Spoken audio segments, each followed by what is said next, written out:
Thank you so much for joining us today. My name is Janet Morgan. I'm the Western Region Director for American Friends of Magen David Adom.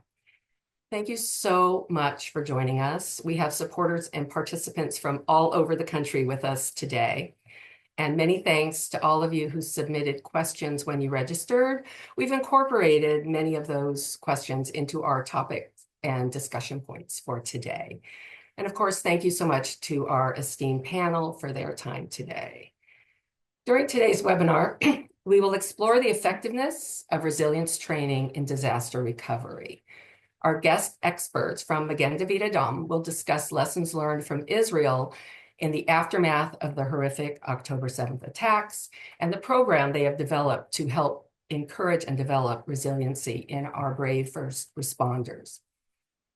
Our megafire experts bring their insights from traveling the country. They recently just visited Los Angeles again in their ongoing assistance to our friends and neighbors who've been impacted by the recent devastating wildfires. Our hearts are with our extended Los Angeles community. We'll have the opportunity to learn about strategies used in strengthening community resilience, and I would like to welcome our guests. We are joined today by Dr. Chaim Nobler, Clinical Associate Professor in Jerusalem Multidisciplinary College, Chairman of Magen David Adom Youth Israel Association, and Senior Mental Health Consultant for Magen David Adom. Dr. Moshe Abramovitz, Clinical Senior Lecturer in Health Systems Management at Jerusalem Multidisciplinary College, and Adjunct Clinical Senior Lecturer in Psychiatry at Hebrew University's Hadassah Medical School, and a psychiatrist and senior consultant for Magen David Adom. We also have Jennifer Gray Thompson, MPA, Megafire Recovery and Resilience SME, and founder and CEO of After the Fire USA, and Valerie Brown, California Wildfires Fellow at After the Fire USA. Thank you all so much for being with us today. Before we hop into our discussion topics, I want to give our guests the opportunity to introduce themselves and share a bit about their amazing work. We'll start with Jennifer Gray Thompson and Valerie Brown from After the Fire. Janet and everyone, thank you so much for having us today to talk about this incredibly important topic. It's one of the things that drives us the most is what can we do after something horrible has happened in a community in order to build resilience, but also to see what can come out of it to make us better the day after. Yes, I am the founder and CEO of a nonprofit, After the Fire USA, and our work is around helping communities navigate after mega fires. It's such a disorienting thing to have happened, and everything that happened the day before, once that happens in the day after, it's just completely different. And people who are incredibly competent find themselves actually sort of lost. And a lot of our work is around how do we help you orient yourself, organize, and make your community stronger as you come out of it. Over the past 7.5 years, my community burned down in 2017, and Valerie, who's with me today, hers burned down in 2007. Am I getting that right, Valerie? In San Diego. I'm so proud to have her here with me today, as Valerie is really such a deeply talented person and actually understands a very technical side of megafire that I don't have that exact same knowledge. And I think one of the important lessons here is none of us is getting through this alone. And what we really have to do is lean on each other in order to find our technical and emotional expertise. That's one of the reasons why we're so happy to be here with you today. Our work since 2017 has been around going to every single megafire community in this nation. And fortunately, we have opened up the era of megafires and really culminating in this double disaster that you just experienced in Los Angeles. These fires are sisters. They are not twins. They are an hour apart. I really wish people would understand that when they looked at them, that it really does make it more complicated. And part of our work is always to understand the community in front of us at the time in which they exist and see what we can do in order to serve them. Our primary goal is really to serve local leadership, and that's what we do to help them navigate. All recovery should be locally led and designed for that community. And Valerie, if you just want to quickly say hi, and then we can move on. Thank you. Excellent. Thank you so much for having me today.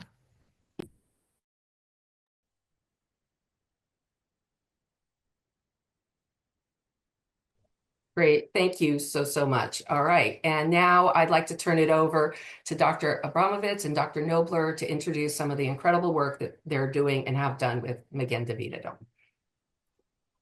Hi, it's good evening from here in Jerusalem. Good morning to you in Los Angeles. My name is Moshe Abramowitz. I'm a psychiatrist and I volunteer with the Magen David Adom, the MDA in Israel on a volunteer basis. And I'll describe just a few points of the work that we do. As you most probably know, PTSD doesn't just happen instantly. Right after a traumatic event, it's normal for people to experience stress, sometimes quite a bit of it. In most cases, the stress fades on its own within a few days. It's only after about a month that we start using the term post-traumatic stress disorder, or PTSD.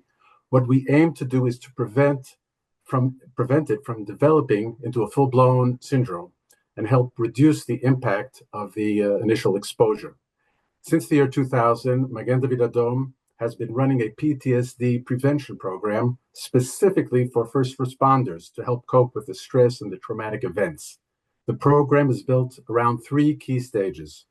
The first is primary prevention. This is like a medical concept, primary prevention, which takes place before any traumatic event occurs. This stage focuses on providing information about stress reduction and resilience.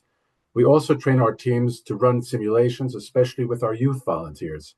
This preparation plays a big role in preventing burnout and post-trauma. We've created an instruction manual and an internet tutorial designed for responders who aren't mental health professionals. And through training simulations, we teach the basics of psychological first aid.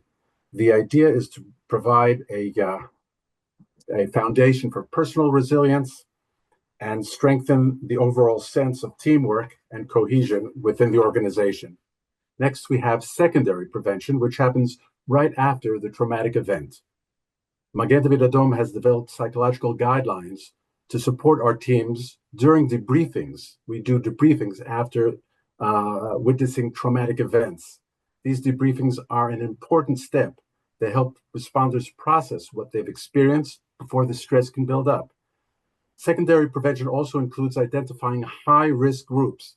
In our case, it would be, for instance, MDA dispatchers. These are the people who answer emergency calls and pass on critical information to the first responders. Even though they're not physically on site, on the scene, the nature of their work can be emotionally intense and carries its own kind of stress. The third stage is tertiary prevention, which focuses on providing prompt and effective support for those already showing symptoms. At this stage, the MDA offers personalized one-on-one support for our workers and volunteers.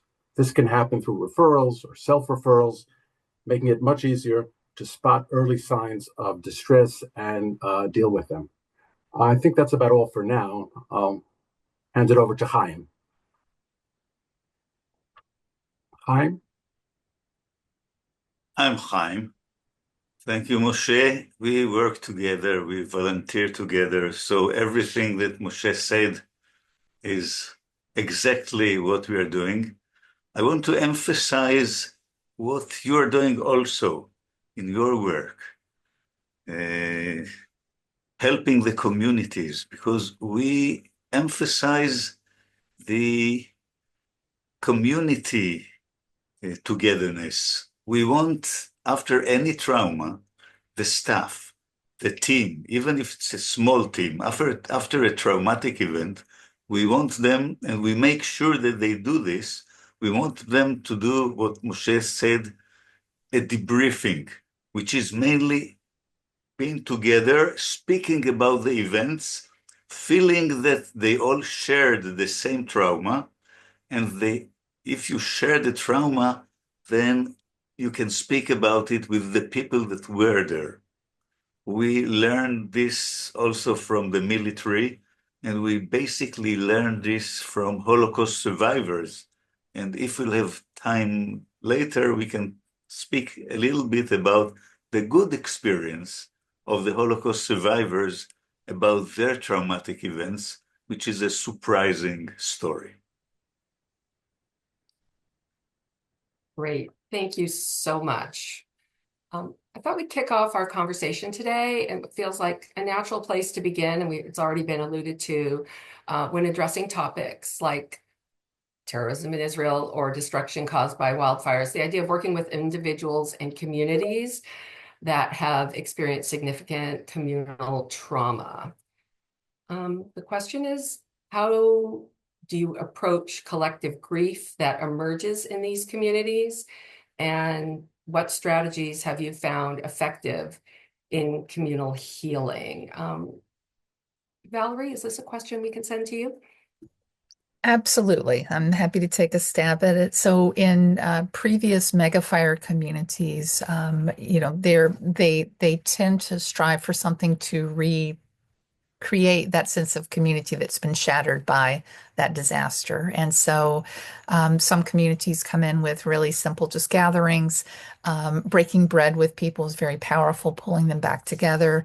Others create events, memorials. They'll do a large project. One community put together what they call the healing fields. So for every home destroyed, they planted an American flag in a field and had an art installation. And every family that lost their home could walk on that field and find their flag for their lost home. And it was just a really powerful way to bring a bit of hope to people in a space where there wasn't a lot of hope. And other examples like that, but opportunities that take advantage of that need for connection to process the grief and start moving forward. Thank you. Dr. Nobler?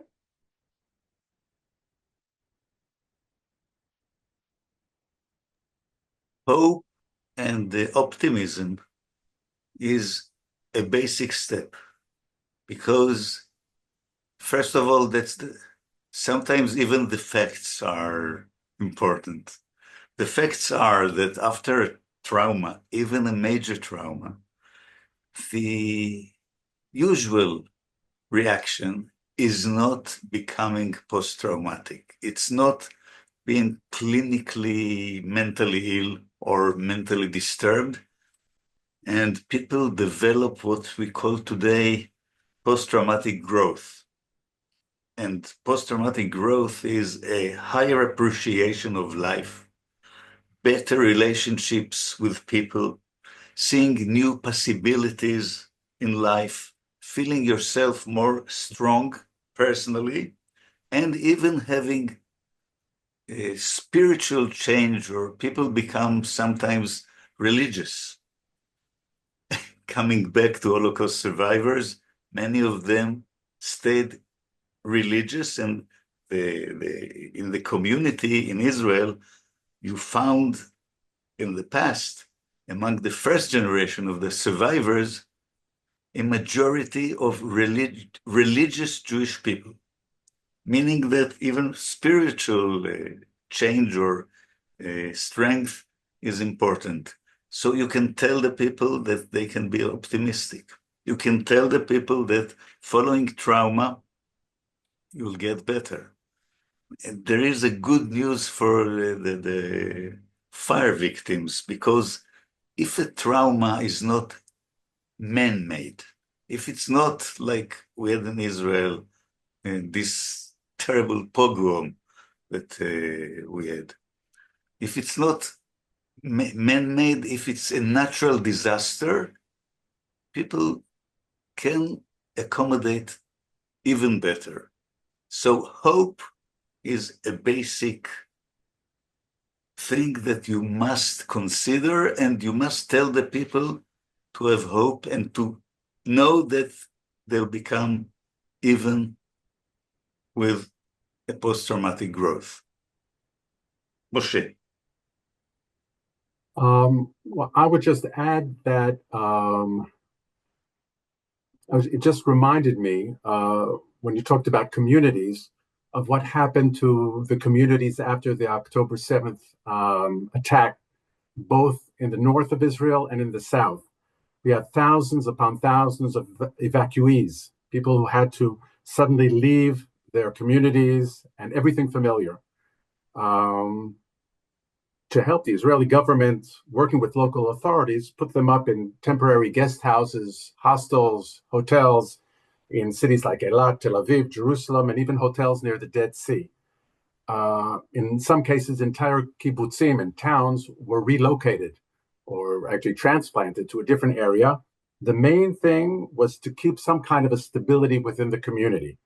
They made sure, for instance, that the kids would keep on going to school, setting up temporary education programs wherever the families were staying, sending mental health professionals for counseling to the hotels, NGOs and volunteers helping with logistical support, providing food, shelter, religious services, all sorts of things. Actually, all in all, I read that over 170,000 volunteers were active in helping these communities set up in all these places. And right now, a year and a half following the attack, people are beginning to move back north and down in the south, once again, as a whole community. So I think that was a lesson that we learned, trying as much as possible to keep the community cohesive and together. Thank you. And Jen, I know you and your team were just here. So much loss here, and it touches all of our lives above and beyond people who lost their homes, which is so tragic. The whole community is impacted. Do you have any insights you'd like to share to piggyback on those comments? Only that I love all the comments so far. And it's the most meaningful part of doing this work is actually watching that post-traumatic growth. And people think this work, it's very sad always what happened. We're very sad about the fires. Every fire we walk into is a tragedy on its own. But what isn't a tragedy is how people actually respond to it and how they come together. And it's what Rebecca Solnit, an author who I love, calls a paradise built in hell. And that is the way that we connect with each other, the way that we share with each other. We do not turn away from each other. We turn towards each other and we take care of each other. And that's really what we're looking for, is helping them remember that vein and carry it forward into their recovery. It's very much what we're doing in Los Angeles. Every recovery is predicated upon the personality and all the pre-existing conditions of the community before.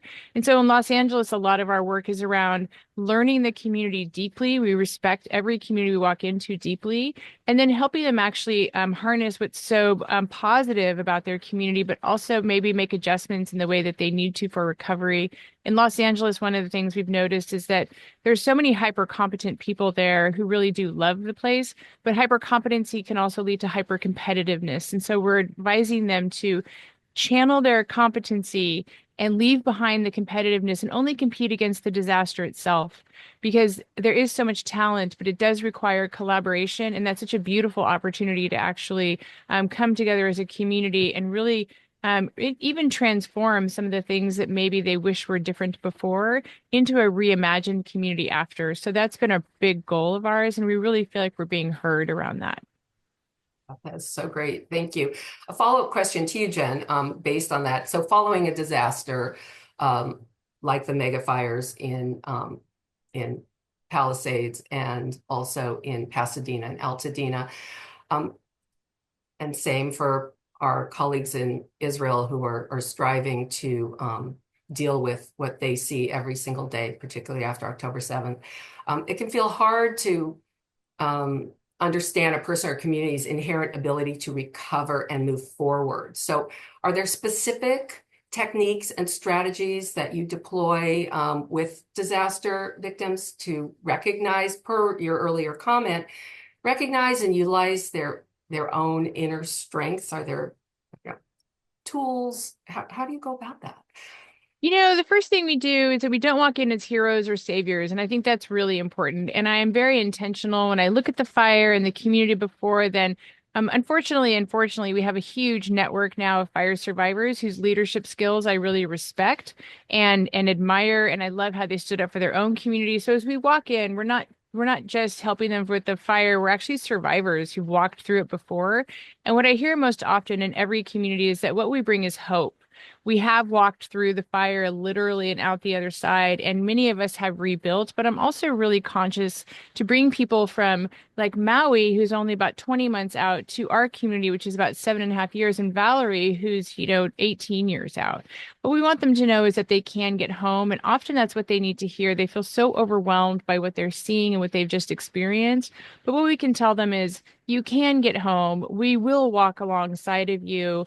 And we will be informed by your process, and we will support your leadership. So we empower them also our tagline is recover, rebuild, and reimagine, because we can't give them back the day before that day is gone. And we're very respectful of that, but we can help walk them home. We can help them walk their own communities home. And I think that the empowering the local piece of it and letting them know what's around the corner so they just don't feel so lost. And really importantly, they have somebody to call when it's really rough. And, your leadership can be such a lonely place to be, no matter how beautiful the community is being.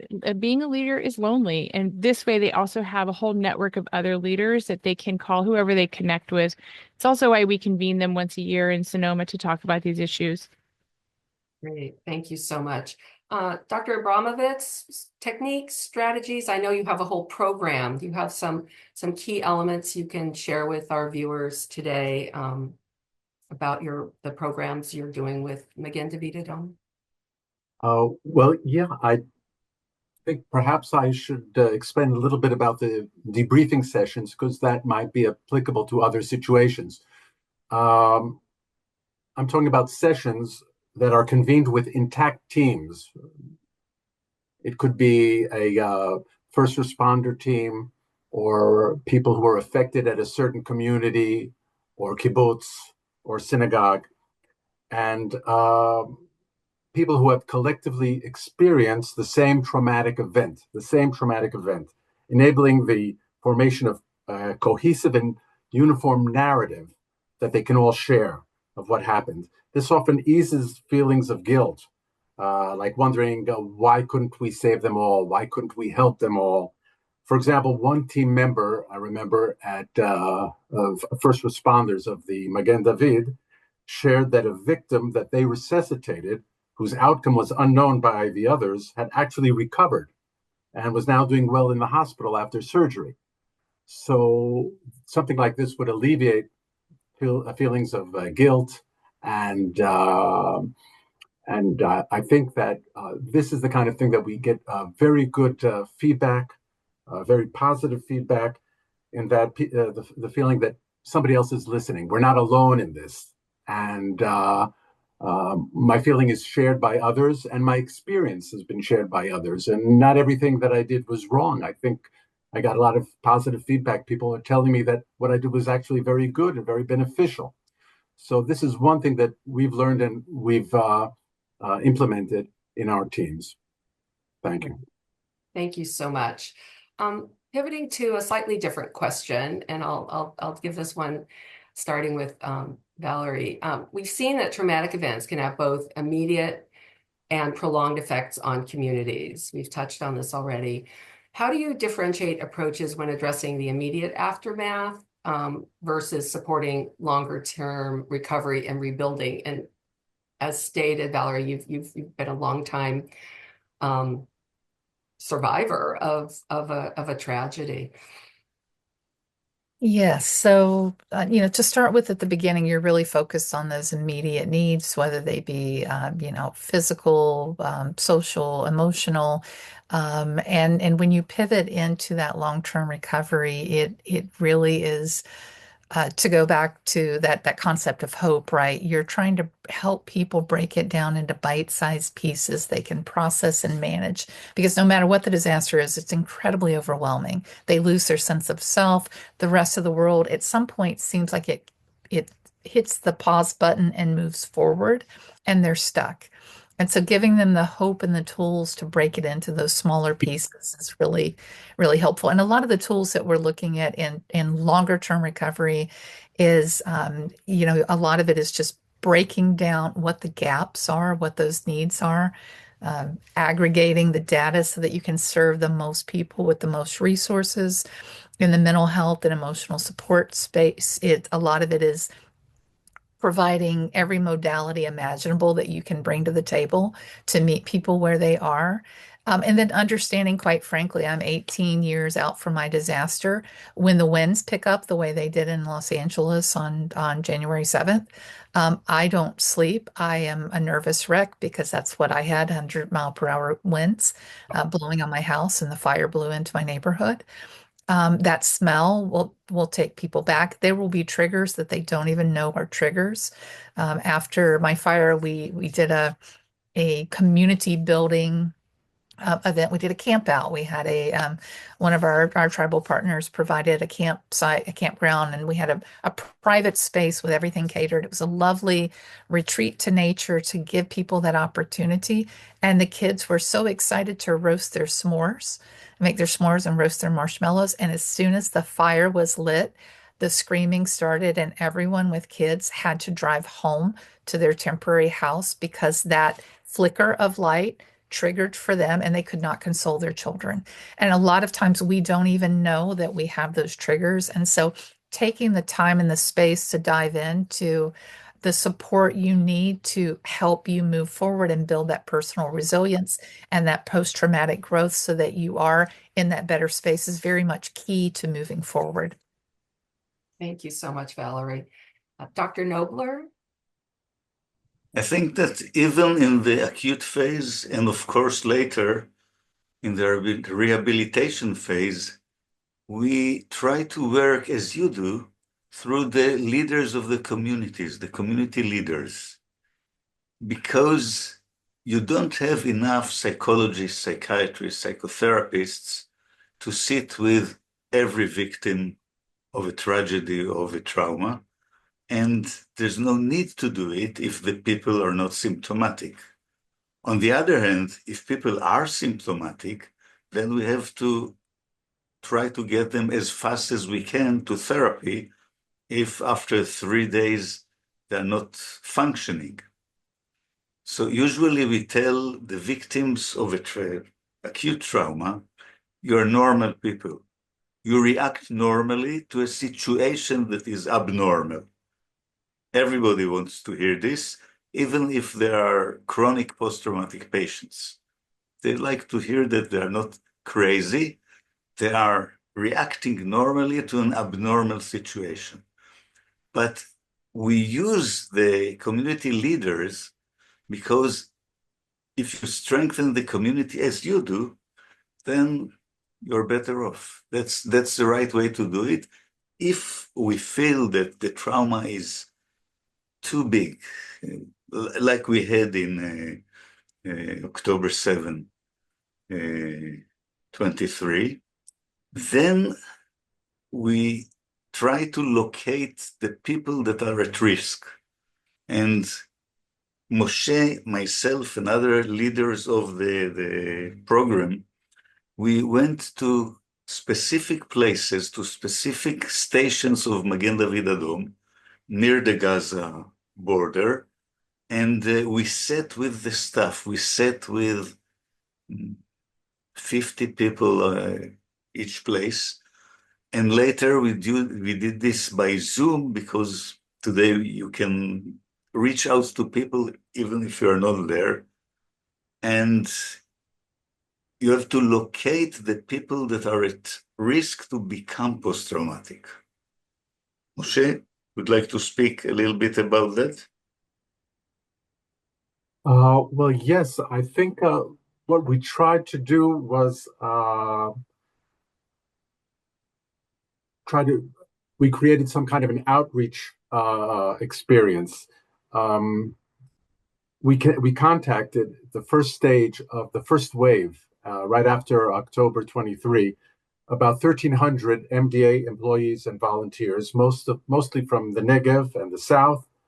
Some were MDA dispatchers, and others who were from the North but volunteered to do their work in the South. And following the initial round, we conducted phone calls, which we called resilience talks over the phone. We had about 70 of those resilience talks. And as a result, 25 employees and volunteers were referred for additional support. We had a second round a few months afterwards. There are 1,100 calls. And once again, we made sure that people were okay. People who needed talks, and there were about 15 to 20 people who needed individual help, and they were referred for short-term interventions, ranging from 2 to 5 sessions with a clinical psychologist. So what we were able to do was actually have some kind of an outreach program, make sure that we didn't forget any of the employees and the volunteers. And also, I think it was very good for the morale of the, especially the volunteers, that somebody calls us up, see how we're doing, how I'm sleeping, am I eating okay, have I done my volunteer work at the MDA, and this was very good to boost morale after a very, very difficult time. Thank you. Thank you so much.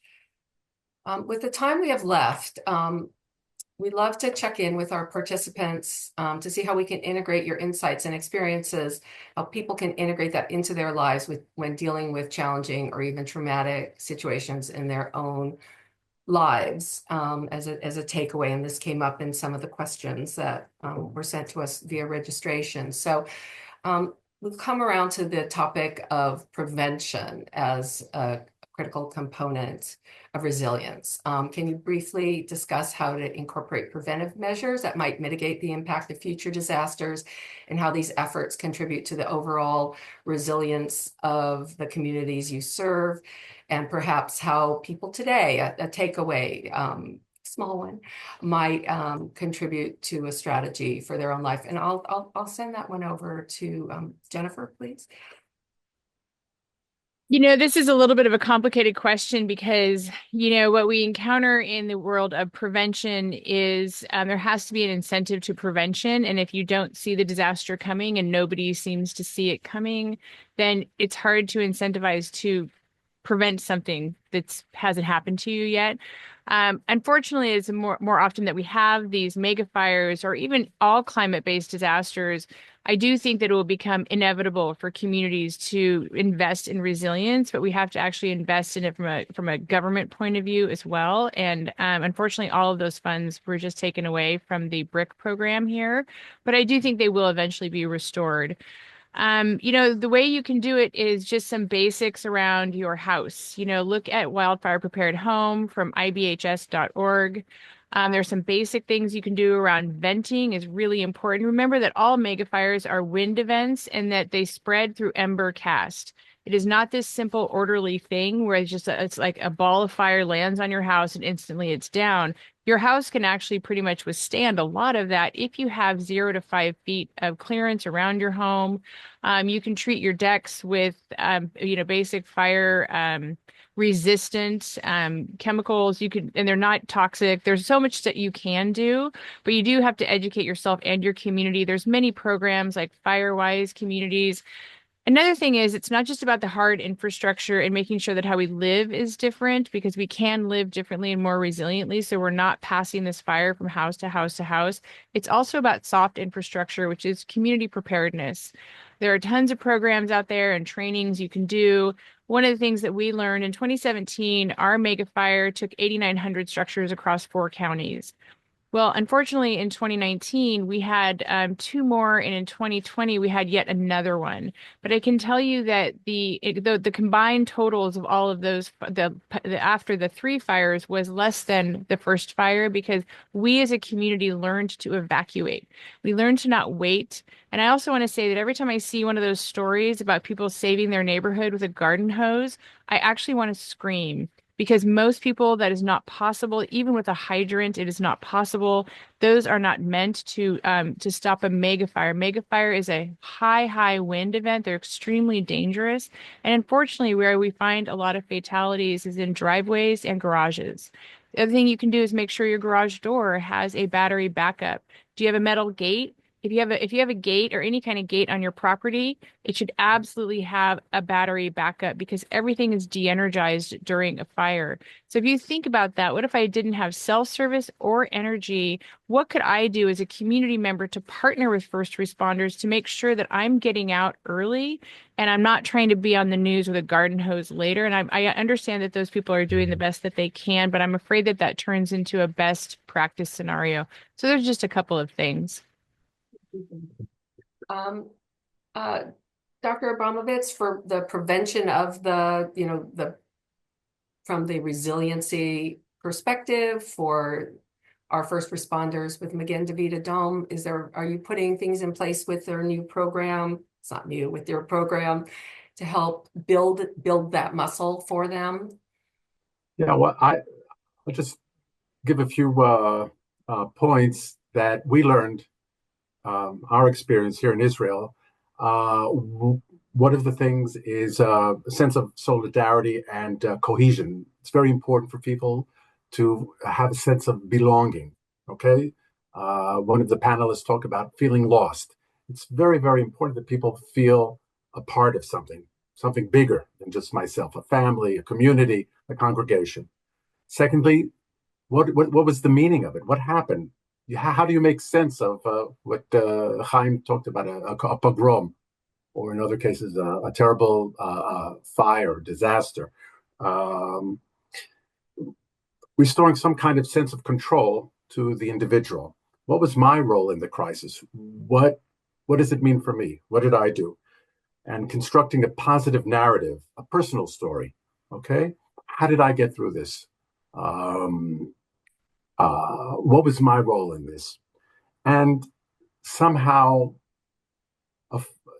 striving to get some kind of a closure, which is typically not afforded to the people, in our case, the first responders in real time. Some kind of a closure.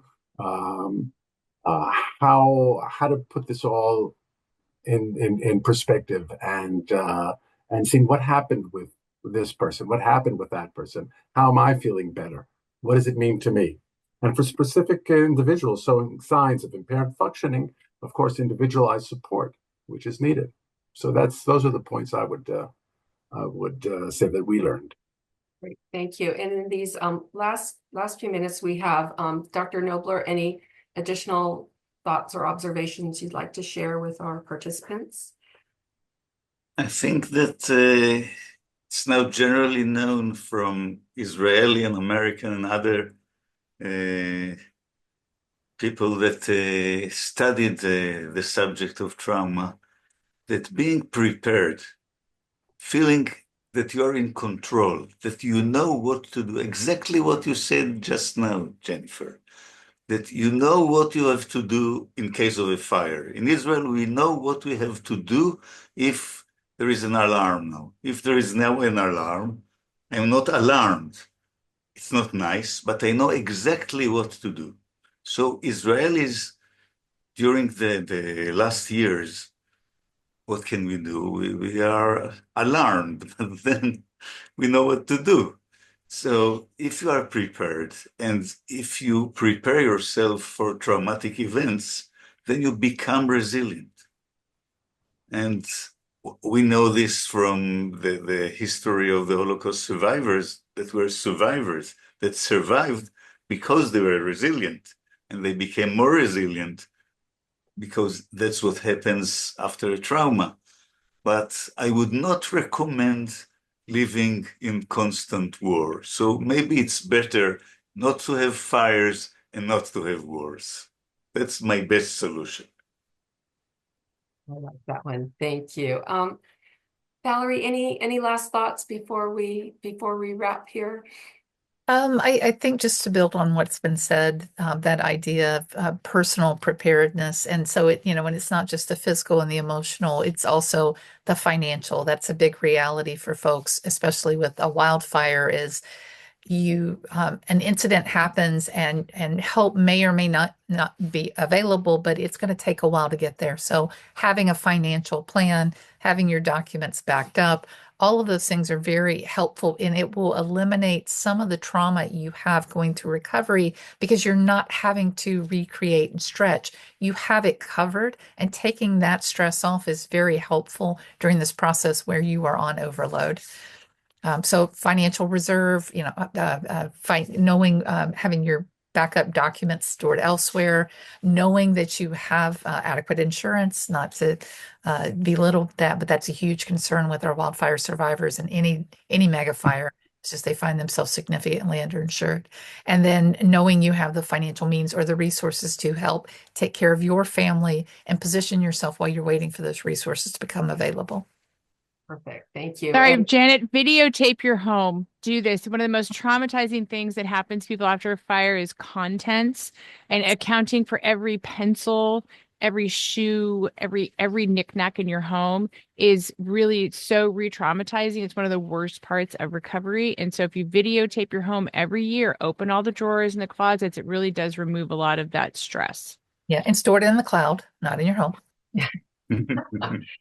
so many lessons learned, and thank you all. This theme of preparedness is something those of us who live in LA not only have the fire danger right up the mountain here, but also earthquakes all over the country. Any of us could be subjected to that, as well as Israel.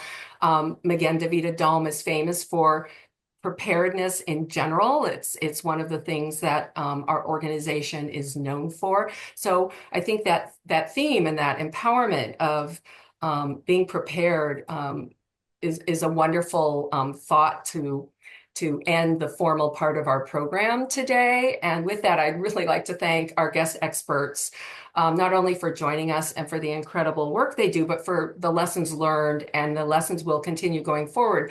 This could be the first in a series. There are resources available, as our gals with After the Fire have let us know. And so this is, I think, the beginning of a conversation. And so we hope to be able to do this again and continue these important themes. Thank you for everyone who joined us on the call today.